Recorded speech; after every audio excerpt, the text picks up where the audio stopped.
చాలామంది అంటూ ఉంటారు, కరుణాకర్ సుగ్న గారు, లలిత్ కుమార్ గారు, రాధా మనోహర్ దాస్ గారు, కొంతమంది ఇలాంటి హైందవ వక్తలో క్రైస్తవుల్లో కనబడుతున్నటువంటి కొన్ని తప్పిదాలను బట్టి, కొన్ని పరిచయాలను బట్టి, సేవకులు చేస్తున్నటువంటి నిజంగా చేస్తున్నటువంటి కొన్ని ఘోరాతి ఘోరమైనటువంటి పాపాలను బట్టి వాళ్ళు చాలాసార్లు మనల్ని ఎగతాళి చేస్తూ ఉంటారు.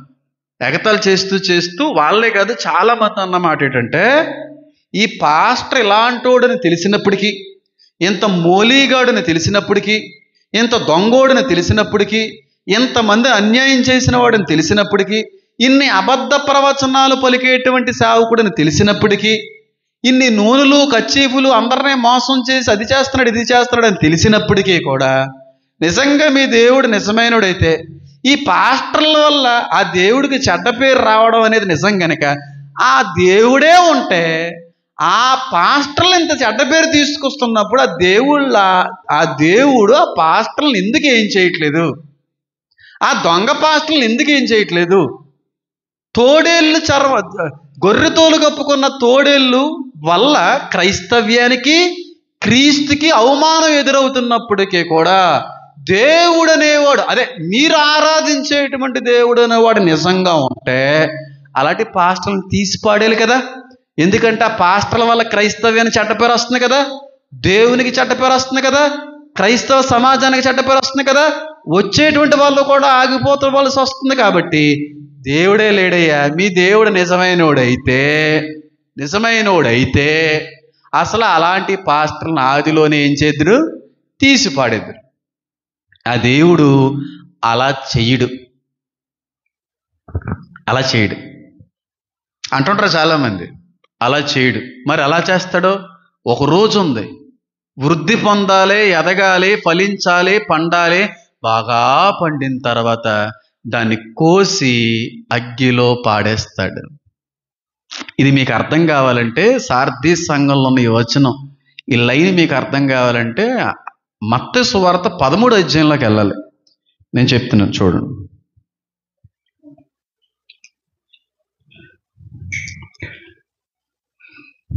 మత్తయి సువార్త 13వ అధ్యాయం. యేసుక్రీస్తు ప్రభువులు ఒక ఉపమానం చెప్తాడు. నిజమైన, స్వచ్ఛమైన, ఖచ్చితమైనటువంటి సేవకులు మాత్రమే ఉంచి దొంగ సేవకుల్ని, డబ్బు సేవకుల్ని, ఇలాంటి తప్పుడు సేవకుల్ని దేవుడు ఎందుకు తీసేయట్లేదంటే, దేవుడు ఎందుకు వాళ్ళని ఏవి చెయ్యట్లేదంటే దాని అర్థం, దాని జవాబు దేవుడు ఇక్కడ ఇస్తాడు. మత్తయి సువార్త 13వ అధ్యాయం 24వ వచనం. ఆయన మరి ఒక ఉపమానం వారితో చెప్పును. ఏమనగా, పరలోక రాజ్యము తన పొలములో మంచి విత్తనము విత్తిన ఒక మనుష్యుని పోలి ఉన్నది. మనుష్యులు నిద్రించుచుండగా అతని శత్రువు వచ్చి, అతని శత్రువు అంటే శత్రువు ఎవరు? సాతాను వచ్చి గోధుమల మధ్య గురుకులు విత్తిపోయాను. మొలకలు పెరిగి గింజ పట్టినప్పుడు గురుకులు కూడా అగపడెను. అప్పుడు ఇంటి యజమానుని దాసులు అతని యొద్దకు వచ్చి, అయ్యా, నీవు నీ పొలములో మంచి విత్తనము విత్తితివి కదా, అందులో గురుకులు ఎక్కడి నుండి వచ్చినవని అడిగిరి. ఇది శత్రువు చేసిన పని అని అతడు వారితో చెప్పగా, ఆ దాసులు, మేము వెళ్ళి వాటిని పెరికి కూర్చుట నీకు ఇష్టమా అని అతను అడిగిరి. అందుకు అతడు, వద్దు, గురుకులను పెరుగుచుండగా వాటితో కూడా ఒకవేళ గోధుమలను పెరుగుచుండగా కోతకాలం వరకు రెండింటినీ కలిసి ఎదుగనీయడి. కోతకాలం మందు గొరుకులను ముందుగా కూర్చి వాటిని కూల్చివేయటకు కట్టులు కట్టి గోధుమలను నా కొట్టులో చేర్చి పెట్టుడని కోతగాండ్రతో చెప్పుది నేను. ఏమన్నాడు అక్కడ? గోధుమల గింజలు జల్లి వెళ్ళాడంట. పడుకుంటున్నటువంటి సమయంలో శత్రువు వచ్చి ఆ గోధుమల పంటలో ఏమేశాడు? గురుగులు కూడా వేసేసారు. నెమ్మదిగా గురుగులు కూడా గోధుమ పంటతో పాటుగా సమానంగా ఎదిగినాయి. గోధుమలు ఎదుగుతున్నప్పుడు గురుగులు కూడా ఎరిగిపోయినాయి. కానీ గురుగులు వేసింది ఎవరో? యజమానుడు కాదు, శత్రువు. అందుకే ఆయన అంటాడు కదా, అయ్యా నీ పేరు అది చేసామయ్యా, నీ పేరు అది చేసామయ్యా, నీ పేరు అది ఇదే అంటే, నువ్వు ఎవడో నాకు తెలియదు కదా అని చెప్పి తొలిపేస్తాడు. అబద్ధ సేవకులు, ఏర్పాట్లో లేని సేవకులు, దొంగ సేవకులు. అప్పుడు వరకు ఇలా ఎదగనివ్వండి. అప్పుడు ఈ పనులు వచ్చేయమంటారంటే, యజమానుడా గోధుమలు వేసాం కదా పంట, గోధుమల పంటలో పిచ్చి మొక్కలు వచ్చినాయ్యా. ఎలా వచ్చినాయి అర్థం లేదు. విత్తనాలు వేసేటప్పుడు కూడా చాలా జాగ్రత్తగా దున్నేసాం, కానీ పిచ్చి మొక్కలు ఎలాగొచ్చినాయి ప్రభువా? యజమానుడు అంటాడు అక్కడున్న సేవకులతో, ఒరే ఆ పిచ్చి మొక్కలు వేసింది శత్రువు, అయితే తీసేయాలనుకుంటున్నాం. గోధుమల మధ్యన ఈ పిచ్చి మొక్కలు ఎందుకు, అవి మధ్యలో ఉండడం ఎందుకు, అవి కూడా ఎదుగుతున్నాయి కదా, తీసి పాడేయాలనుకుంటున్నాం అంటే అప్పుడు యజమానుడు అంటాడు, తీయకండే, వాటిని తీస్తున్నప్పుడు వాటితో పాటుగా మంచి మొక్క కూడా బయటకు వచ్చేస్తుందేమో. మంచి మొక్క ఒక్కడు కూడా నశించిపోవడం దేవుడికి ఇష్టం లేదు. ఓ మాట బాగా గుర్తుపెట్టుకోండి. గులాబీ మొక్క వేశారు, గులాబీ మొక్క పక్కనే ఒక పిచ్చి మొక్క ఏదో వచ్చింది. ఆ పిచ్చి మొక్కను ఇష్టానుసారం ఇలా తీసేసాం అనుకోండి, దాంతో పాటుగా పక్కన అప్పుడే వేసిన గులాబీ మొక్క కూడా ఏమవుద్ది, పైకి వచ్చేస్తుంది. దేవుడు ఏమన్నాడు తెలుసా? ఆ పిచ్చి మొక్కను అలాగే ఉండని, అలాగే ఎదగని, గోధుమ పంటల్లో ఒక పంటగానే కలిసి పైకి వెళ్ళనాయి. ఒక రోజు ఉంది పంట కోసే రోజు, అప్పుడు ఈ మొక్కని కాల్చేస్తాను, అప్పుడు వరకు దాన్ని ఏమీ చేయొద్దు. ఎందుకో తెలుసా? దీది ఏదన్నా చేస్తే దీంతో పాటు మంచివి కూడా పికలించబడతాయి, మంచి విశ్వాసులు కూడా తప్పిపోతారు. చాలామంది దొంగ సేవకులు ఉన్నారు. దొంగ సేవకుల్ని దేవుడు ఏమీ చేయలేక కాదు, నీతిగా నిజాయితీగా నమ్మకంగా పనిచేసే సేవకుల కంటే చాలా వృద్ధి పొందుతారు వాళ్ళు. అన్నంత మాత్రాల్లో వాళ్ళు అందరూ ఆత్మపూర్ణులని కాదు, అన్నంత మాత్రాన్ని వాళ్ళు తప్పుడు కాదని చెప్పి దేవుడు ఏమీ చేయడు. ఏం చేస్తారో తెలుసా? టైం కోసం ఎదురు చూస్తాడు. అప్పుడు మంచి వాటిని ప్రక్కనెట్టి వీటిని కాల్చి పాడేస్తాడు. ఆ గొరుకులు విశ్వాసులు ఉన్నారో పాస్టర్లు కూడా ఉన్నారు. ఇప్పుడు ఒక పనికిమాల విశ్వాసం వచ్చి సంఘంలో కూర్చుంటుంది అనుకోండి, ఆ విశ్వాసాన్ని గట్టిగా తిట్టేసి పో అని అన్నాను అనుకోండి, ఆవిడతో పాటుగా ఆవిడ మాటలను బట్టి మంచోళ్ళు కూడా పోతారా పోరా? ఇప్పుడు చెడ్డ పాస్టర్ అండి, దరిద్ర కొట్టాడండి, అవినీతిపరుడండి, ఆ అవినీతి పాస్టర్ని దేవుడు కొట్టేశాడు. విశ్వాసుల్లో చాలా మంది మంచోళ్ళు ఉన్నారు. వాళ్ళు ఏమంటారు తెలుసా? ఎంత మంచి పాస్టర్ గారిని దేవుడు తీసేసుకున్నాడో, ఏమొస్తుందండి దేవుడి దగ్గర ఉండడం వల్ల అని అనుకొని ఎక్కడి వీరు దారి తప్పిపోతారని మంచి గింజలకి మంచి పంటకి హాని జరగకుండున్నట్లుగా అలాంటి వారిని కూడా దేవుడు చూసి చూడనట్టుగా వదిలేస్తున్నాడు. కానీ ఒక రోజు ఉంది, ఆ రోజు కాల్చేస్తాడు. ఎంత అవినీతి పరులైనా, ఎంత దొంగ సేవకులైనా, ఎంత అబద్ధ ప్రవచనాలు చెప్పేవాళ్ళని, ఎంత దేవునికి వ్యతిరేకమైన బోధలైనా, వాక్య వక్రీకరణ చేస్తున్నప్పటికీ కూడా దేవుడు వారిని ఎందుకు ఏమి అనడంటే, ఎంతో కొంత వాక్యాన్ని బట్టి కొన్ని ఆత్మలు బలపడుతున్నాయి. అందుకే అంటాడు ఇక్కడ, చావనయ్యున్న మిగిలిన వాటిని బలపరచు. నువ్వు నేర్చుకున్నావు కదా. అందరూ కూడా రావడంతోనే సేవకులుగా విశ్వాసులుగా పాపంలో ఏమరారు, మంచి వాక్యాన్ని నేర్చుకుని దేవుల్లో ఎదిగిన వాళ్ళే తప్పిపోతారు, స్పిరిచువల్గా చచ్చిపోతారు. కానీ నేర్చుకున్న వాక్యం ఉంది కదా, అది పనిచేస్తూ ఉంటుంది. దాన్ని బట్టి విశ్వాసులు బలపడతా ఉంటారు. అందుకే అంటాడు ఇక్కడ సార్దీస్ సంఘంతో, చావనయ్యున్న మిగిలిన వాటిని నువ్వేం చేయి, బలపరచు. నువ్వు స్పిరిచువల్గా చచ్చిపోయావు, కానీ కొన్నైనా బలపడతాయి నీకున్న వాక్యాన్ని బట్టి, నువ్వు కలిగి ఉన్న వరాలను బట్టి. అర్థమవుతుందని చెప్పేది? చాలామంది పాస్టర్లు స్పిరిచువల్గా చచ్చిపోయారు, వాక్యానికి వ్యతిరేకంగానే బతుకుతున్నారు, వాక్యం చెప్పుకొని వెళ్ళిపోతున్నారు. వాళ్ళని ఏం మనం అనకూడదు, వాడు అలాటోడు, వీడు ఎలాటోడు, వీడు దొంగోడు, వాడాడు, వీడు అనకూడదు. ఆ సేవకుల వల్ల కూడా కొన్ని ఆత్మలు కట్టబడుతున్నాయి, కొన్ని ఆత్మలు బలపరచబడుతున్నాయి, కొన్ని ఆత్మలు రక్షించబడుతున్నాయి. ఇది నిజము. అందుకే దేవుడు వాళ్ళని ఏమండవు. కచ్చిఫీలు అమ్మేసిన, నూనె అమ్మేసిన, అట్టుపండ్ల అభిషేకం ఉందనన్నా, ప్రజలను మోసగించే వాళ్ళు ఉన్నా, విశ్వాసాలను మభ్యపరిచేటువంటి వాళ్ళు ఎంతమంది ఉన్నా అంతమందిని చూస్తూనే వదిలేస్తాడు. ఎందుకంటే ఎంతో కొంత వాక్య బలం అక్కడ సంఘం పొందుకుంటుంది, అక్కడ విశ్వాసులు పొందుకుంటున్నారు. ఎంతో కొంత బలపడుతున్నారు, ఎంతో కొంత దేవుడిని తెలుసుకుంటున్నారు, ఎంతో కొంత దేవుడి దగ్గరకు వస్తున్నారు. అది కావాలి దేవుడికి. ఈ పిచ్చి మొక్కతో పనే ఉంది. పిచ్చి మొక్కను తీసి పికలించి మంచివారితో వేరుపరిచి కాల్చే రోజు ఉంది. అప్పుడు వరకు అంతమంది మంచి సావుకులతో పాటుగా చెడ్డ సేవకులు కూడా సమానంగానే పెరుగుతారు. కానీ ఈ విషయం చాలా మందికి తెలియక ఆడ దొంగ సేవకుడు, ఈడు ఈ సేవకుడు, ఆ సేవకుడు అని వేలు పెట్టి చూపిస్తూ ఉంటారు. అది చేయకూడదు. వాడు దొంగ సేవకుడని నిజంగా నీకు తెలిసినప్పటికీ, విశ్వాసులు మోసగించేటువంటి సేవకుడు అని తెలిసినప్పటికీ నువ్వు ఏమీ అనకూడదు. ఎందుకంటే తీర్పు ఆయన తీరుస్తాడు. దేవుడు మళ్ళాగా కాయిన్కి ఒకవైపే చూడమ్మా. దేవుడు ఎన్ని వైపులు చూస్తాడు తెలుసా? మొత్తం 4 వైపులు చూస్తాడు. కాయిన్కి 2 వైపులే, కానీ 4 వైపులు చూస్తాడు ఆయన. ఆయన ఆలోచనలు వేలు. మన హృదయానికి కూడా అంతు చెక్కవు. అంత జ్ఞాన సంపన్నుడైన ఆయన జ్ఞానానికి మితి లేదు, ఎండింగ్ లేదు.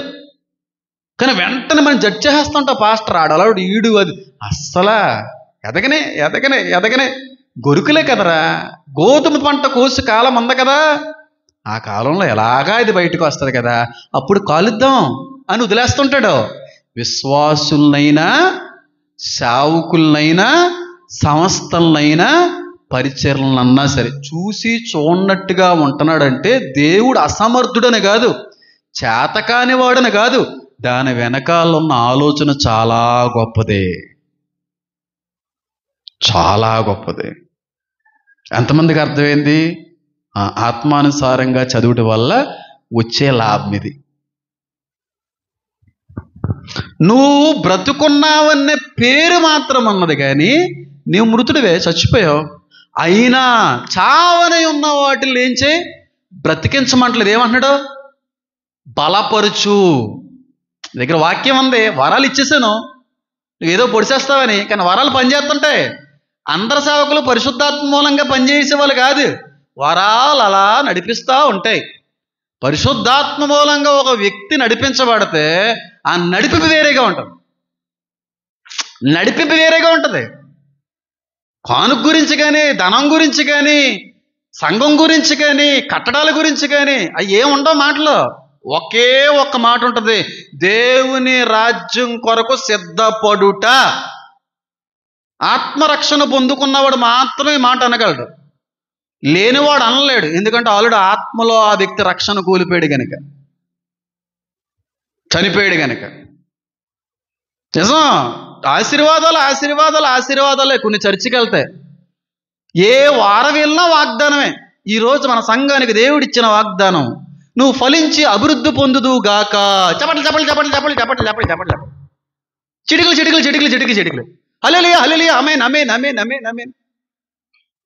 నీ దుఃఖ దినములు సమాప్తములగినవి. ఆమేన్ ఆమేన్ ఆమేన్ ఆమేన్.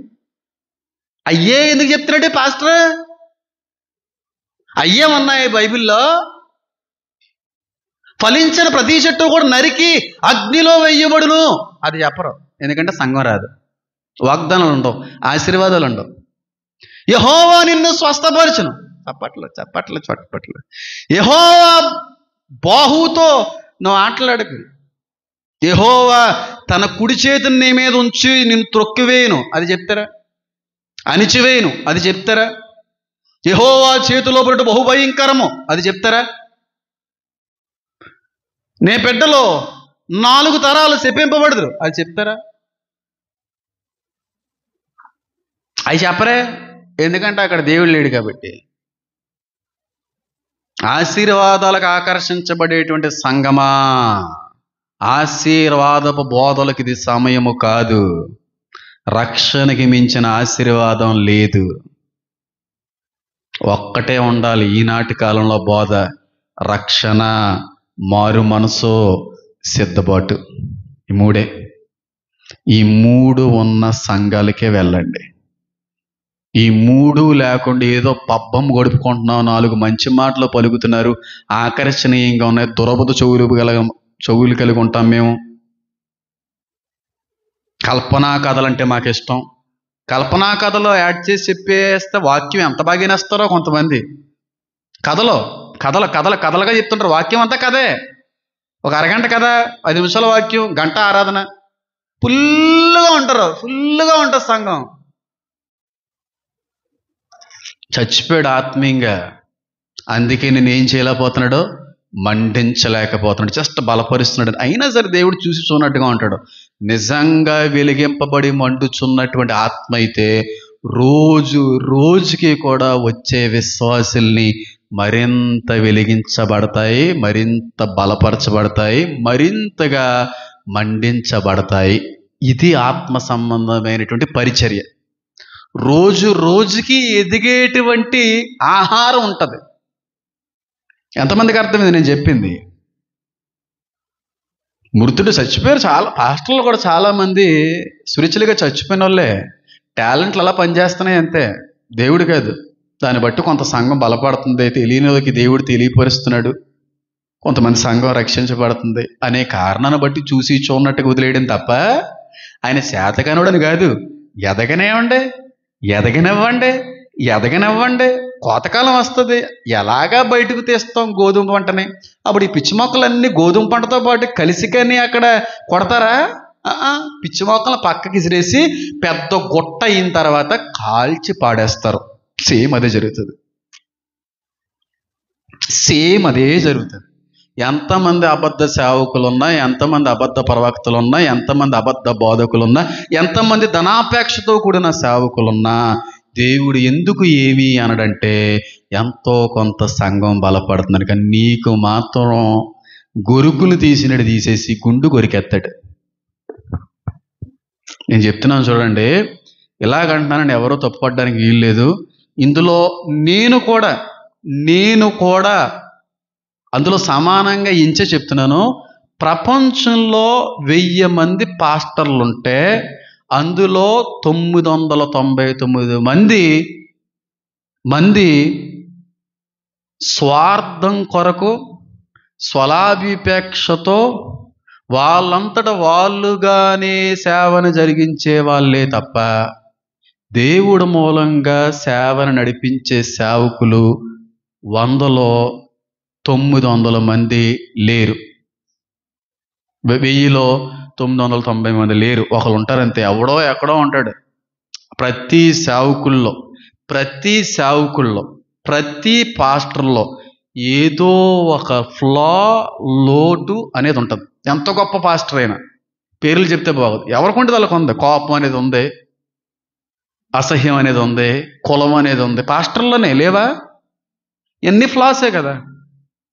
సరైన నిక్కచ్చైన సేవకుడు 1000లో ఒకడు ఉంటాడండి. వాడిని బట్టే దేవుడు బలా నమ్మకమైన మంచి దాసుడా అంటాడు. దేవుడు కొరకు మాత్రమే సేవ చేసేవాడు, కేవలం దేవుడి కొరకే. ఒక్కడు ఉంటాడేమో 1000లో, చాలా రేరు. ఈ రోజుల్లో సరైన సేవకుడు దొరకడం కష్టం. ఎక్కడ ఉంటాడు ఆ మహానుభావుడు? ఒక్కడని. ఆ ఒకటికే సంఘం ఉండదు, చిన్న సంఘం ఉంటుంది, ఎదుగు బొదుగు ఉండదు, నమ్మకంగా చేస్తుంటాడు. ఎక్కడ ఉంటారు వాళ్ళు? అర్థమైంది నేను చెప్పింది? సార్థి సంఘాన్ని గురించి ఈ విధంగా దేవుడు హెచ్చరిస్తున్నాడు.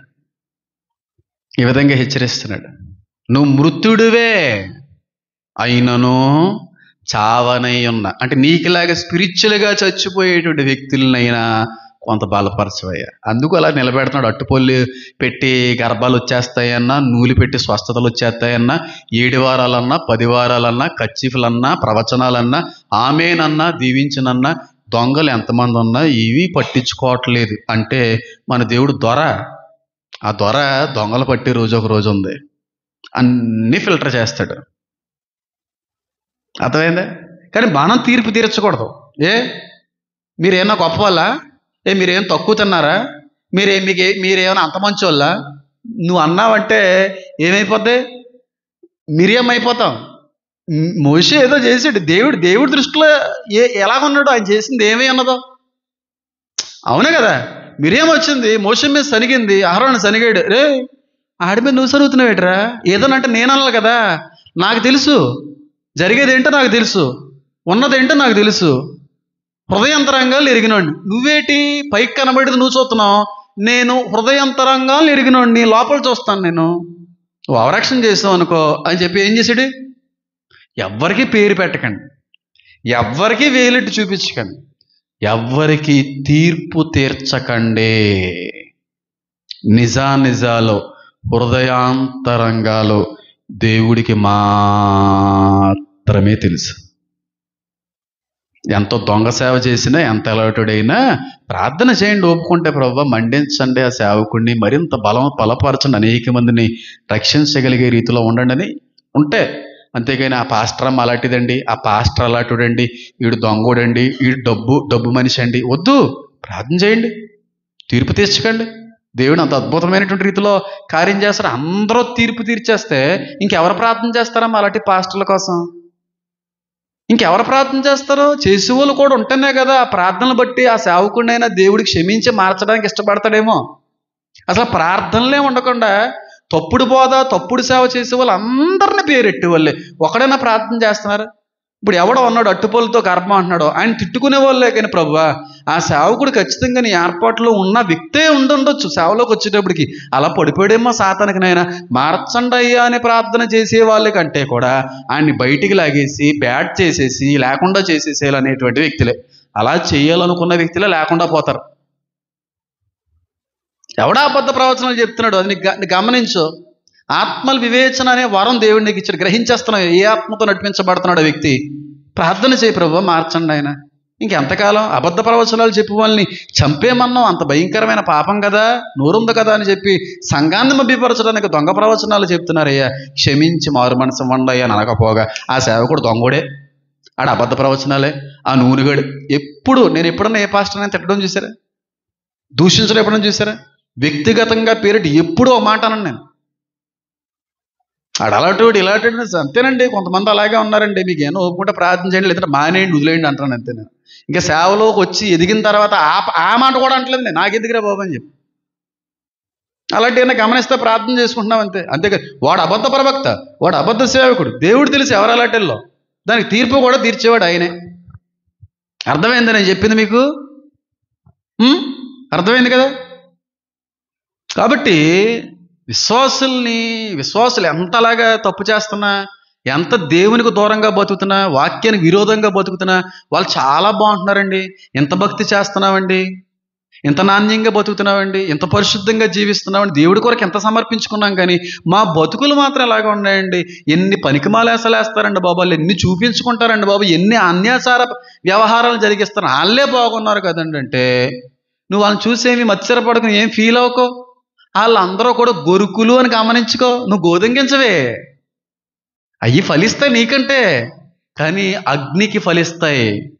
మండడానికి కాదు, మండిపోవడానికి ఫలిస్తాయి, కాల్చి వెయ్యబడ్డానికి ఫలిస్తాయి.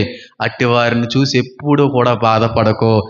ఎదగనే నీ భక్తి నువ్వు చెయ్యి, నీ పరిశుద్ధత నువ్వు కాపాడుకో, నీ భక్తును నువ్వు కాపాడుకో, నువ్వు కలిగిన విశ్వాసాన్ని గట్టిగా పట్టుకో. ఏమంటారంటారా? గడ్డి పువ్వు వంటిది కాదా భక్తిహీనులు అన్నాడా? భక్తిహీనులు దేంతో పోల్చబడ్డారా? గడ్డి పువ్వుతో. ఎలా ఉంటుంది అది గడ్డి పువ్వు? రోజ్ ఫ్లవర్ కంటే కూడా అందంగా ఉంటుంది. ఎంత అందంగా ఉంటుంది, ఎంత ఆకర్షణీయంగా ఉంటుంది, ఎంత బేగా మాడిపోద్ది. అంతే భక్తిహీనులు కూడా. నువ్వు భక్తి పర్రాలు కదా, వాళ్ళని చూసి ఎందుకు ఏడుతావు? వాళ్ళు ఎలా ఉంటాం మనకెందుకు? వాళ్ళు భక్తి చేస్తే ఏంటి, భక్తి చేయకపోతే ఏంటి, ఎన్ని అవినీతి కార్యకలాపాల్లో చేతులు ఉంచితే ఏంటి, చేతులు ఉంచకపోతే ఏంటి, వాళ్ళు పరిశుద్ధంగా బతుకుతే ఏంటి, బతకపోతే ఏంటి. ఒకవైపు దేవుడు అంటూ ఇంకొక వైపు మళ్ళీ అన్యులు చేతుల్లో ఉంచుతున్నారా? ఉండని, వాళ్ళే బాగుంటున్నారండి. ఎంత భక్తి చేసి నేనేటండి ఇలాగ అయిపోతున్నాను, బాధపడకో. వాళ్ళు అలాగే ఎదుగుతారని అంటున్నాడు ఇక్కడ మత్తయి సువార్త 13లో. ఎదగినవండి, బోల్డ్ మంది ఎదుగుతుంటారు. ఎదిగి ఎదిగి ఎదిగి బాగా పుష్టిగా అయ్యి అవన్నీ దేనికి? కాల్చి వేయబడ్డానికి. అర్థమైందా? నీ భక్తి సరైనదైతే నువ్వు ఎప్పుడు అలాగే ఉంటావు. ఏదో తిన్నావా, ఉన్నావా, వెళ్ళిపోతుందా జీవితం అన్నట్టుగానే ఉంటావు. ఫీల్ అవ్వకు. భక్తిహీనులను చూసి నువ్వు ఫీల్ అవ్వడం ఏంటి? నీ భక్తిని నువ్వు కాపాడుకో. దేవుడు ఖచ్చితంగా నీ జీవితాన్ని ఏదో ఒక రోజు నిలబెడతాడు. సార్డిస్ సంఘాన్ని విధంగా దేవుడు హెచ్చరిస్తున్నాడు. ఇంకో విషయం చెప్పను, ఒక 5 నిమిషాల్లో ముగించేనా? చాలా తర్వాత మాట్లాడుకుందామా? అంటే ఏం లేదు, రీసెంట్గా సరే అవి వచ్చినా కూడా జస్ట్ బ్రీఫ్గా 2 minutes, మ్యాక్స్ 2 minutes. ఎందుకంటే ఒక విషయం జీవగ్రంథం అనేది ఉంది ఇక్కడ, అది తర్వాత వారం మాట్లాడతాను. స్పెసిఫిక్గా టైం తీసుకోలేదు, ఇష్టం వచ్చినట్టుగా మాట్లాడకూడదే. 4వ వచనం, 1, 2 వచనాలు మనం ధ్యానించాం. 3వ వచనాన్ని ఇంచుమించు 2, 3 ఒకటే సందర్భానికి సంబంధించింది. 3వ వచనాన్ని ధ్యానించేసాం. 4వ వచనం అయితే తమ వస్త్రములను అపవిత్రపరుచుకున్న కొందరు సార్దీసులో నీ యొద్ద ఉన్నారు. వారు అర్హులు గనుక తెల్లని వస్త్రం ధరించుకుని నాతో కూడా సంచరించెదరు. జయించువాడు అలాగున తెల్లని వస్త్రం ధరించుకొనును.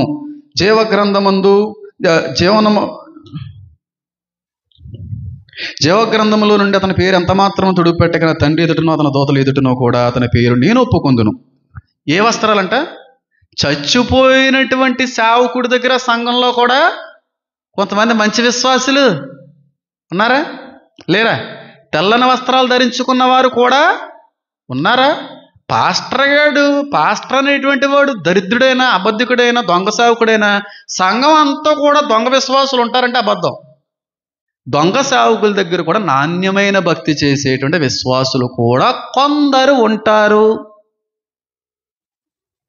వాడు పాస్టర్ ఎలాంటి వాడు చూడరు.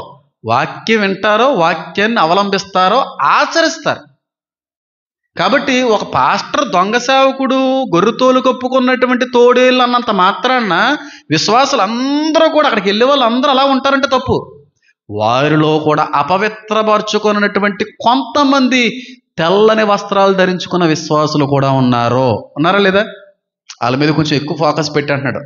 ఎలాగా చచ్చారా, అలాంటి మంచి విశ్వాసాలను పాడు చేయకు అని అంటాడు ఆయన. జయించబడు అలాగ నాతో తెల్లని వస్త్రం ధరించుకోను. అందుకే సేవకుడికి ఎన్ని తీర్పులు ఉన్నాయి? టూ జడ్జ్మెంట్స్ ఉన్నాయి. 2 తీర్పులు ఉన్నాయి సేవకుడికి. 2 తీర్పులు ఉన్నాయి. భౌతిక సంబంధమైన తీర్పు ఉంది, పరల సంబంధమైనటువంటి తీర్పు ఉంది. ఒక సేవకుడు నియమింపబడిందే ఆ వ్యక్తిని దేవుడు ఎన్నుకున్నదే ఎవరి కోసం తెలుసా? ఆ సేవకుడు కుటుంబాన్ని పోషించుకోవడం కోసం కాదు. చాలామంది విశ్వాసుల్ని ఆత్మీయంగా పోషించడానికి.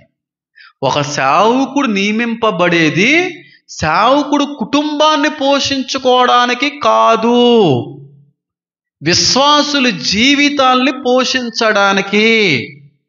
అది మర్చిపోయి నేను సెటిల్ అయ్యానా, నా తర్వాత నా కొడుకు సేవకుడిగా స్థిరపడుతున్నాడా లేదా, ఇదే ఆలోచనలో వెళ్ళే వాళ్ళే ఉండొచ్చు. కానీ విశ్వాసులు బలపడుతున్నారా లేదా, విశ్వాసులు ఉద్యమంలోకి నడిపించబడుతున్నారా లేదా, విశ్వాసులు నూతనముగా ఎప్పటికప్పుడు ఆత్మీయంగా ఎదుగుతున్నారా లేదా అనేవాడే నిజమైన సేవకుడు. విశ్వాసులు ఎదుగుతున్నారా లేదా అనేటువంటి విషయాన్ని గ్రహించుకోకుండా, పట్టించుకోకుండా, ఏదో వాక్యం చెప్పామా లేదా అన్నట్టుగా వెళ్ళిపోయే సేవకుడిని దేవుడు అడుగుతాడు, లెక్క అడుగుతాడు. ప్రతి సేవకుని అడుగుతాడు విశ్వాసులను బట్టి. అదే 2వ తీర్పు. నా మందని నువ్వేం చేయి, కాయుమి అన్నాడా? కాయుము అన్నాడా? నా మందని తర్వాత ఏమంటాడు? మేపుము అంటాడు. అన్నాడా? ఈ 2 చేయాలి కదా సేవకుడు. అంటే మందను చూసుకోవాలా లేదా? చూసి చూడనట్టుగా వదిలేయాలా? నేను చూసి చూడనట్టుగా వదలను. నాకు తేడా కనబడితే హెచ్చరిస్తాను, గద్దిస్తాను, ఖండిస్తాను. వీలైనంత వరకు కూడా ఏదో రకంగా వ్యక్తిని కాపాడుకోవడానికి ప్రయత్నిస్తాను. మీరు కానుక ఇస్తున్నారు కదా, దశంభాగం ఇస్తున్నారు కదా, నాకెందుకు మీరు అలాగుంటే, నేను వాక్యం చెప్పేనా పోయానా అన్నట్టుగా ఉండే వ్యక్తిని నేను కాదు. నేను ఎక్కువగా తిట్టేదే దశంభాగం ఇచ్చే వ్యక్తుల్ని. నాకు అవసరం లేదు అది. మా ఇంట్లో వాళ్ళు కూడా ఒకానొక సమయంలో మాట అన్నారు. వాళ్ళు నన్ను కన్నా వాళ్ళను కూడా చూడకుండా తిట్టొచ్చాను. వాక్యం చెప్పి వెళ్ళిపో, నీకెందుకు, నాకెందుకేటి, నాకు ఆ బాధ్యత దేవుడు ఇచ్చాడు. నువ్వు కాదు కదా సేవకుడివి, నేను సేవకుడి. బాబు నీ ఇష్టం అంటే ఫీల్ అవుతారు కదా. ఫీల్ అయినా పర్లేదు. గద్దించబడాలి, నొప్పించబడాలి, ఖండించబడాలి, సరిచేయబడాలి.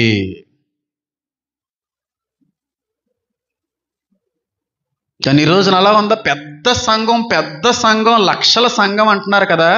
తప్పు ఏమీ లేదు. ఆ లక్షల మంది సంఘంలో కనీసం 10 మందినైనా సరే నువ్వు జాగ్రత్త పరుస్తూ, వాళ్ళు చూసుకుంటూ ఆత్మీయ ఎదుగుదల ఎలాగుందనేటువంటి పరిశీలన చేసుకునే సేవకుడిగా ఉన్నావా? సంఘం ఎదుగుతుందని మాత్రమే ఉన్నావా? అందుకే అంటాడు ఆయన, చిన్న మందా చిన్న మందలో ఉన్న వాక్య నాణ్యత బహుశా పెద్ద మందలో కనబడకపోవచ్చేమో. చిన్న మందలో ఉన్నటువంటి ఆ పట్టింపు జాగ్రత్త పెద్ద మందులో సేవకులకి ఉండకపోవచ్చేమో. అందుకే నేను సంఘాన్ని పెంచుకోవడానికి ఎప్పుడు ప్రయత్నం చేయలేదు. ఉన్నవారిని కడితే చాలందమ్మ. అందుకే అవుటర్స్కి చాలామందిని బయట నుంచి ఎందుకు రానవనంటే ఉన్న సంఘం చాలు, వీళ్ళని నేను రెడీ చేస్తే చాలు దేవుని రాకడికి. బయట వాళ్ళకి వాక్యం యూట్యూబ్ ద్వారా వెళ్తుంది కదా, చాలు చాలు. చిన్న సంఘం చాలు నాకు, లక్షల సంఘం వద్దు. బోల్డ్ అంతమంది వచ్చిన వస్తానని రిక్వెస్ట్ చేసిన అమ్మ ఏమనుకోకండి అమ్మా, ప్లీజ్ అమ్మ అంటే అర్థం చేసుకునే వాళ్ళే. ఉన్నవారిని సిద్ధపరచు, ఉన్నవారిని నువ్వు స్థిరపరచు, ఉన్నవారిని నడిపించందమ్మా అమ్మ. సంఘాన్ని కట్టుకోవాలని, సంఘాన్ని పెంచుకోవాలని పెద్ద చర్చ్, ఇంతకంటే పెద్ద చర్చ్ కట్టు ఎప్పుడు లేదు. ఉన్న ఆ 4 గింజల్ని ఫలింపచేస్తే చాలు, అవి మొక్కగా ఎదిగి ఫలిస్తే చాలు, అవి వృక్షంగా ఎదిగి అనేక మందికి నీడనిచ్చేటువంటి చెట్టుగా మారితే ఇంకా మంచిది. అనేక మందిని నడిపించగలిగే రీతిలో ఉంటే ఇంకా మంచిది. కనీసం మిమ్మల్ని నేను దేవుని రాకడికి సిద్ధపరచకపోతే ఇంకెంత లక్షల సంఘాన్ని సంపాదించి ఎవరిని సిద్ధపరచాలి అడుగుతాడు. అంతేగాని పాస్టర్ గారు ఒక చోట ఉంటారో, ఇంకో చోట స్క్రీన్ ఎట్టేసి వాక్యం చెప్పేస్తారంట. మరి ఇక్కడ విశ్వాసులు ఏమవుతున్నారు, అసలు వాళ్ళ పరిస్థితి ఏంటి, వాళ్ళ ఆత్మీయ పరిస్థితులు, వాళ్ళ బలహీనతలు ఏం అవసరం లేదు. స్క్రీనుల్లో వాక్యం చెప్పాడు ఏంటి? మందన ఖాయమన్నాడు కదా, దగ్గరుండి పోషించమన్నాడు కదా, మేపమన్నాడు కదా. నువ్వెక్కడ ఉంటే మందను ఎవరు కాస్తారు? నీకెలా తెలుస్తుంది? ఏ విశ్వాసి ఏ విధంగా కట్టబడుతున్నాడు, ఏ విశ్వాసి బలహీనపడుతున్నాడు, వాక్యం ద్వారా ఏ విశ్వాసి సరిచేయబడుతున్నాడు, మూర్ఖంగా బయటికి ఆవిడ వెళ్ళిపోతున్నాడు. సంఘానికి దగ్గరగా ఉండాలి కాపరి. కాపర్ అనేటువంటి వాడు మందకు దగ్గరగా ఉండాలి, దూరంగా ఉండేవాడు కాపర్ కాదు. మందన మేపాలంటే కాపర్ దగ్గరగా ఉండాలి, ఎంతమందికి నచ్చినా నచ్చకపోయినా. నిజంగా చెప్తున్నాను. కొంతమంది అని కొంతమంది అంటున్నానని మీరు అనుకోవచ్చేమో. నేను ఎవరిని ఉద్దేశించి అనట్లేదు. వాళ్ళ చుట్టాలైనా బంధువులైనా ఇంకోళ్ళు అవుతారన్నా మనకేం అవసరం లేదు. దానివల్ల ఉన్నట్టుగానే మాట్లాడుతున్నాను నేను. మందని మేపుము, మందని కాయము. మంద ఎక్కడో ఉండు, నువ్వు ఎక్కడో ఉంటే మేపగలవా, కాయగలవా? శత్రువు వచ్చి పొట్టిపోతారు కదా, తోడులు వచ్చి మింగేస్తాయి కదా. దగ్గరగా ఉండాలి సంఘానికి. ఎప్పుడు సేవకుడు దగ్గరగా ఉండాలి. ఏ బలహీనత వచ్చినా, ఏ కష్టం వచ్చినా వెంటనే ఆదరించడానికి దగ్గరగా ఉండాలి సేవకుడు. లేదు కుదరట్లేదు అనుకుంటే వేరే దగ్గర నీకు మించిన బలమైనటువంటి ఒక మంచి సేవకుడు అక్కడ నియమించి వాడుకునేటువంటి విధంగా ఉంచాలి. అర్థమవుతుందని నేను చెప్పేది. సార్దీ సంఘంతో అంటున్నాడు ఇక్కడ ఆయన, నీ సంఘంలో కూడా అపవిత్రపరచుకోనటువంటి కొంతమంది తెల్లని వస్త్రము కలిగిన వారు కూడా ఉన్నారు. దొంగ సేవకుడు అన్నంత మాత్రాన సంఘం అంతా దొంగ విశ్వాసులు ఉంటారని ఏమీ రూల్ లేదు. వాళ్ళలో కూడా చాలా మంది విశ్వాసులు ఉంటారు, చాలా మంది ఆత్మీయంగా దిగే వాళ్ళు ఉంటారు, చాలా మంది భక్తిపరులు